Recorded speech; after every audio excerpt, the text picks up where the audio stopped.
Welcome back to the deep dive. Today we're taking a deep 20-sided leap into a hobby that's seeing this massive global resurgence. hmm But we're looking at how it's finding a surprisingly vibrant and culturally tailored home right here in South Africa. Yeah, that's the interesting point. We are diving into Dungeons and Dragons, or D&D, using source material specifically designed to frame this, let's be honest, pretty complex game for an RSA audience. And it's so much more than just a translation. It's a brilliant cultural adaptation. Our mission for you, the listener, is to get beyond just the core principles. The dice, the rules, the basic structure. Exactly. We want you to grasp how this whole framework for storytelling is being infused with local legends, community spirit, and that unique essential adaptability. And we absolutely have to start with the core metaphor that ties this entire local approach together. I love this. Our sources frame D&D as the ultimate braai for the imagination. It just hit instantly, doesn't it? It really does. It speaks directly to that inherent South African G's, that feeling of community, getting together around a shared center, whether it's a fire or a table. Right, to connect and create something together. Yeah, so we're going to break down how the rules actually enable that social creation and why that collaborative nature just resonates so deeply with the local ethos. Okay, so let's start with the foundation. What exactly is this game? I mean, for decades, it was kind of boxed into this unfortunate perception of nerds in a basement. Which totally misses the It point. completely misses the point. The sources define it much more simply as collaborative storytelling with rules. And that phrase is vital. Collaborative storytelling. I think a lot of people who haven't played, they assume it's a really complex board game or maybe like a video game without a screen. Right. But unlike Monopoly or chess, there's no predefined path to victory. Hmm. And importantly, nobody gets eliminated. But wait, hang on. If there are rules and there are dice determining success, how is it fundamentally different from a complex board game? I mean, where does the rule book end and the storytelling begin? That's a great question. The rules are just. Think of them as safety rails. They provide structure and, crucially, randomness. Okay. The difference is the authorship. In a board game, the designer writes the narrative for you. In D&D, the players and the dungeon master co-write the narrative in real time.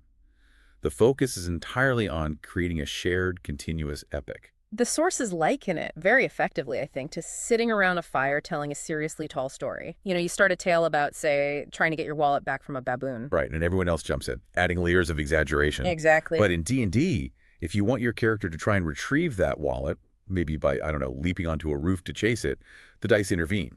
The dice determine if that part of your tall story actually works, or if you just slip and land in a wheelie bin. Which brings us to the core roles that make this whole system function. You've got two main ones. First, you have the players. They're the heroes, the protagonists.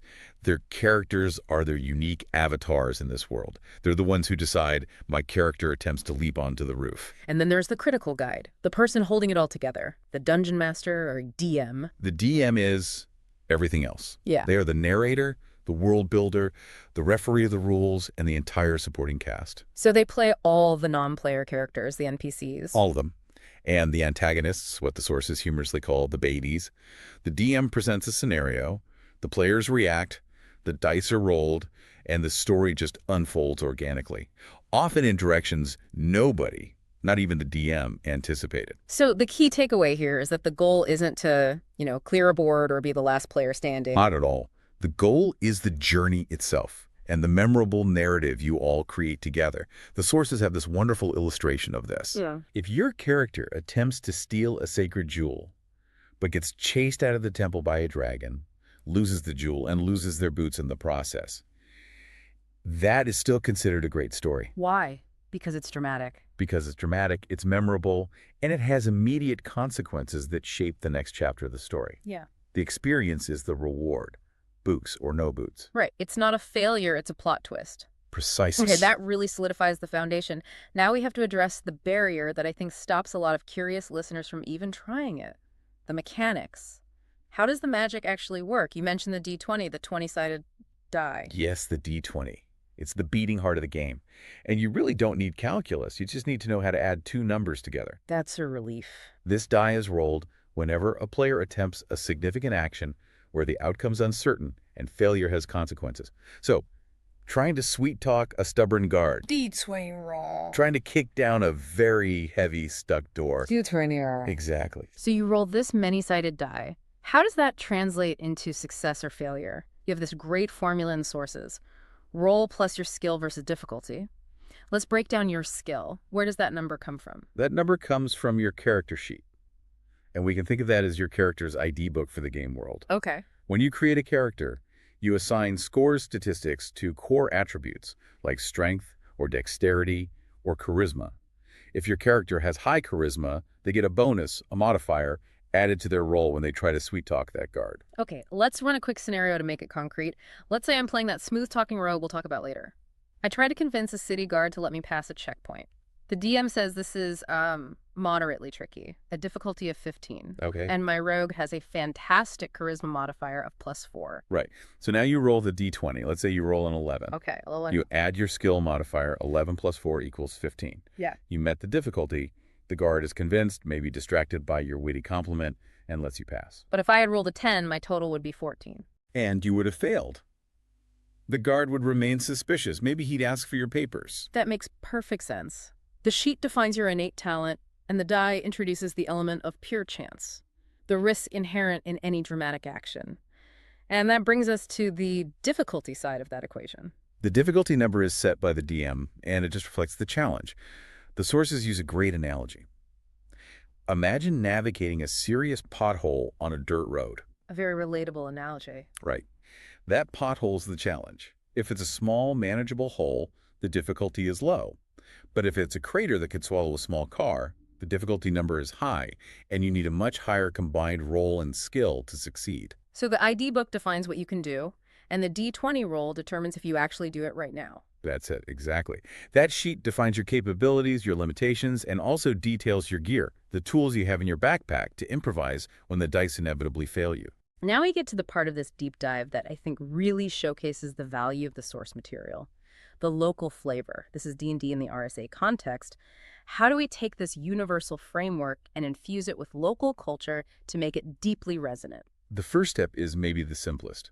Homebrewing, the setting. Yeah. Why restrict your imagination to, generic medieval Europe with castles and snowy peaks? Why indeed, when you could set the adventure in a fantasy version of the stunning, dramatic, almost primordial environment of the Drakensberg mountain range?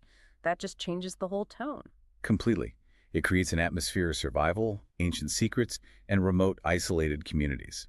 The challenges become navigation, extreme weather, uncovering hidden ruins. And you can contrast that with an adventurer navigating the sprawling, intricate, and often tense metropolitan streets of a fantasy Josie. An urban fantasy campaign. Yes. Instead of navigating cobblestones and moats, your challenges are like rogue taxis, navigating dense, unpredictable marketplaces, or dealing with corrupt municipal officials. The social stakes rise dramatically. And that shift in setting demands a really crucial swap in the antagonists.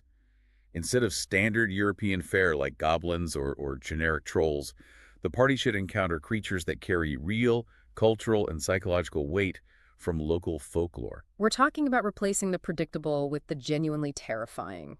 Yeah. Figures that people have grown up hearing stories about around the fire. Which local creatures did the sources highlight? They specifically mentioned two fantastic ones.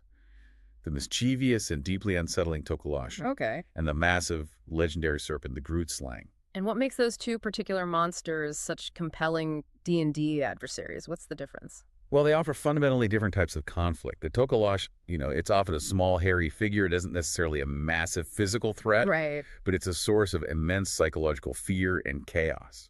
It's a trickster, something that operates unseen, demanding high perception checks and clever traps. It speaks to that fear of hidden danger, of sabotage. So it's a test of mental acuity and vigilance rather than just raw combat strength. Exactly. Whereas the Grootslang, a creature of staggering size and power, well, that's a force of nature. Encountering the Grootslang becomes a dramatic physical struggle that requires teamwork and brute force. It grounds the fantasy in a vast legendary landscape, giving the entire world deeper roots. That attention to cultural detail has to extend to the heroes themselves, right? The sources detail what a truly unique South African adventuring party might look like, moving far beyond the standard fighter, cleric, and wizard. Oh, yeah.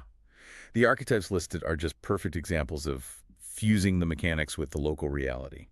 Let's start with the backy driving paladin. I love this. A paladin is the dedicated defender of justice, so the Baki makes that commitment. Mobile and rugged. What kind of divine oath is the Baki driving paladin upholding? Is it a vow to maintain the vehicle? Maybe an oath of devotion to community transport. Or an oath of vengeance against potholes. No, seriously, it transforms the concept of armor and mount into something practical and locally recognizable. The paladin's commitment to protecting the vehicle becomes as important as protecting the party. Then you have the spiritual connection embodied by the Sangoma druid. This is such a perfect translation. A druid draws power from nature, but the Sangoma focuses that power through deep, localized traditional knowledge, a connection to specific ancestral lands. It makes their magic feel intrinsically tied to the biome around them, be it the bushveld or the coastline. And every good party needs that character who can talk their way out of a tight spot. Which brings us to the smooth-talking rogue from the Cape Flats. This archetype elevates charisma and street smarts beyond just simple lockpicking. This rogue is skilled not just in finding hidden objects, but in complex social negotiations, knowing exactly who to talk to, using specialized language to navigate bureaucracy or, gang territory. They are the social engine of the party. Those specific archetypes make sure that the fantasy storytelling isn't just imported, it's authentically grown in place. It turns the whole experience from being a generic fantasy game into an active cultural exploration. So we've laid out the what, the how, and the where. Let's focus on the why. Why should a contemporary listener dedicate, say, 3 or 4 hours of their week to this hobby? What's the practical benefit? I think the primary benefit is undeniable. Community. D&D is a guaranteed way to foster deep social interaction. It forces people to sit together or connect digitally for several hours of sustained conversation and shared focus. It's structured time. Structured time that requires attention to one another, which is a powerful antidote to constant digital distraction. It builds geese. And it is the ultimate mental workshop for problem solving. This is where I think it aligns perfectly with the South African spirit of adaptability. When the DM throws a genuine curveball, a sudden monster, a betrayal, a collapsed bridge, the carefully made plan inevitably goes south. It forces improvisation. The game teaches you how to pivot under pressure, how to collaborate when resources are scarce, and how to find unconventional solutions. You are constantly applying the mindset of inform, make, and plan. Give me an example. Okay, so if the rogue fails their crucial check to talk the guard into opening the gate, the party can't just stand there. The warrior might have to improvise a distraction, or the druid might suddenly realize they can conjure a fog cloud to sneak past. Failure doesn't stop the game. It just forces creativity. Exactly. It reframes failure as a source of comedy or a prompt for innovation. And we really can't overlook the simple, vital benefit of escapism. Absolutely. In a world where real-life frustrations often dominate the conversation, D&D offers a robust, engaging way to forget about those issues for a few hours. Specifically, the frustration of load shedding. Yes. Provided the group has organized enough candles or backup power to keep the narrative flowing, the outside world simply ceases to exist. It is a productive vacation for your mind. To wrap up this immersion into the local D&D culture, we have to learn the key specialized slang that ties the mechanics back to the social experience. This is essential for talking the talk. We talked about the D20 roll earlier. When a player rolls a natural 20, that's the highest possible number on the die. A perfect, flawless success. That's the moment of epic triumph. And that moment is immediately celebrated as a lekker moment. Absolutely. A perfect victory, an unforgettable heroic action. Conversely, if you roll a natural 1, the absolute lowest number, that signifies a total unmitigated failure. You didn't just miss the target. No, you accidentally tripped and dropped your weapon into a well. That moment of shared dramatic failure is a cultural touchstone of the game. And that shared frustration in comedy is universally understood as an ish moment. It's the linguistic shorthand that makes the mechanics immediately conversational and fun. It connects high fantasy triumph and low comedy failure directly to the cultural vernacular. That really is the beauty of this adaptation. It takes a system with a lot of rules and transforms it into a social event driven by communal creativity. So our key takeaway for you, the listener, is that D&D is far more than a hobby. It's a flexible framework for shared experience. It encourages critical thinking, it builds community, and as these sources show, it absolutely thrives when it's adapted to local folklore, slang, and cultural challenges. And that leads us to our final thought for you to mull over, drawing directly from that problem-solving and load-shedding context we just discussed. Yeah. If you were the dungeon master and you created a campaign where your adventuring party was focused purely on solving the load-shedding crisis in South Africa, what single real-world skill would you decide was the most vital statistic? The highest score on their character sheet or ID book? Would it be engineering expertise, resource management, or maybe a truly incredible wisdom score to foresee the next rotational schedule? That's the ultimate application of the game, isn't it? Using endless possibility to approach real-world complexity? Go explore your stats. We hope you enjoyed this deep dive into the creative, collaborative world of Dungeons and Dragons, South African style. Be sure to explore your own sources and join us for the next deep dive.